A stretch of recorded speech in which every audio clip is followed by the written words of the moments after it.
La chirurgie de l'anévrisme de l'aorte est une intervention médicale réalisée pour réparer une section affaiblie et bombée ou anévrismale de l'aorte, qui est la plus grande artère du corps.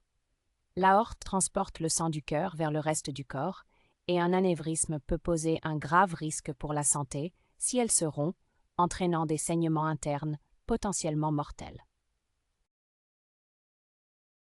Il existe deux types principaux de chirurgie pour l'anévrisme de l'aorte, la chirurgie ouverte et la réparation endovasculaire. Dans la chirurgie ouverte, le chirurgien fait une grande incision dans l'abdomen pour accéder à l'aorte et enlève la section anévrismale, puis la remplace par un tube en plastique synthétique. La réparation endovasculaire, d'autre part, est moins invasive. Le chirurgien fait une petite incision près de chaque hanche et guide un tube en plastique à travers les vaisseaux sanguins jusqu'à l'anévrisme. Le tube est ensuite élargi, renforçant la paroi de l'aorte et empêchant l'anévrisme de se rompre. La méthode de réparation choisie dépend de divers facteurs, notamment l'emplacement et la forme de l'anévrisme, l'âge du patient, la présence de maladies concomitantes et l'état de santé général du patient.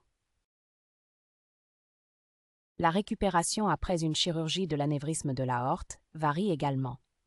Après une chirurgie ouverte, les patients sont généralement hospitalisés pendant une semaine et la récupération complète peut prendre 1 mois ou plus.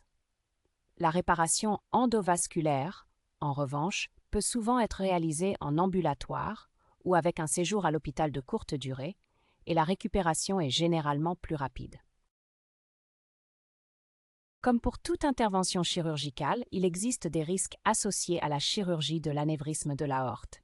Cela peut inclure des complications liées à l'anesthésie, des infections, des saignements, des dommages aux organes environnants, des problèmes de coagulation, des complications cardiaques et des problèmes liés à l'utilisation de matériaux synthétiques pour réparer l'aorte.